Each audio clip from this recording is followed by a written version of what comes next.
Hello and welcome back to the Enterprise Joy podcast, enterprise strategies for leaders in under 5 minutes. I'm Vishal, your mover and shaker for another week of sharp strategies, and today we are kicking off a theme that every leader wrestles with. A theme that quietly dictates product launches, hiring bets, expansion plans, and even exit strategies. Making decisions without perfect data. Let that sit for a moment, because if you have ever said, let's wait for more clarity, or I wish I had the full picture before moving, you are not alone. But in today's AI-driven, fast-moving VUCA world, waiting for perfect data is a luxury most leaders simply don't have. And oddly enough, the smartest ones don't chase for it either. We all crave certainty, and in business culture, it is rewarded. Clear charts, confident decks, conviction in the boardroom. We love the performance of certainty. But certainty is often an illusion. Nobel laureate Herbert Simon coined the term bounded rationality, the idea that our decisions are always limited by the information we have, the time we get, and the cognitive processing we can do. So instead of perfect optimization, we satisfice or settle for good enough in a given context. And in most real world scenarios, good enough, when made visible, repeatable, and grounded, is strategic thinking.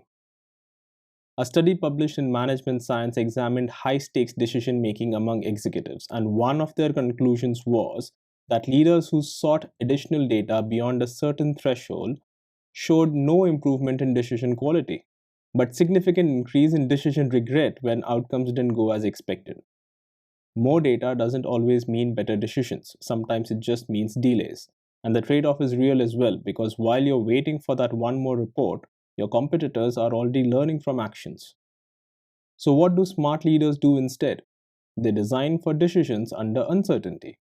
Like Andy Grove, the legendary CEO of Intel, he never waited for market research to be bulletproof. He trusted leading indicators, those small signals that precede big shifts. For instance, he watched how quickly chips moved through the factory floor as a proxy for future demand. So this week, I'll take you through practical ways to lead with clarity even when the data is foggy.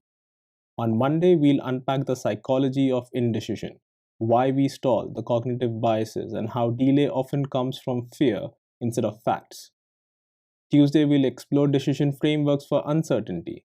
These are used in fields from military strategy to climate forecasting, and they work surprisingly well in product roadmaps and growth decisions as well. Wednesday will be a bit controversial: intuition. We'll see how expert gut instincts, when trained and bounded, often outperform algorithmic models. And this will be based on peer reviewed science, so hold on to your judgments a bit. Thursday, we'll shift from brains to systems, because once you accept imperfect data, you need infrastructure to make smart bets anyway. We'll talk about feedback loops, pre-mortems, and decision journals, and how Amazon, for instance, uses two-way door decision principle to move faster with partial data. Friday, we'll tackle accountability without certainty. How do you own a decision when the data wasn't complete? What if the outcome goes south?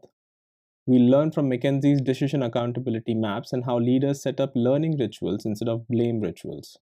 And finally, Saturday, as always, we'll close with a wrap up and quick decision audit you can run for yourself and with your team. So here's a small invitation. Pick one decision you're currently stuck on. Doesn't matter if it's strategic or tactical. Write it down. What are you waiting to know? And what would you do if you never got that data? And then ask this one question: what's the smallest action you can take today that would teach you something useful? Don't over-engineer it. The goal is to move from paralysis to momentum. And if you try this and it leads to something useful, or even if it blows up but taught you something, write to me on podcast@enterprisejoy.com. I would love to hear your story. Because we are in 2025 and we are surrounded by dashboards, metrics, and AI predictions. The faster the world moves, the less time we have for data to catch up anyway. And the leaders who thrive will be those who know how to navigate the unknown. Not because they are reckless, but because they are prepared. I'm Vishal, and this is the Enterprise Joy podcast, enterprise strategies for leaders in under 5 minutes. See you tomorrow.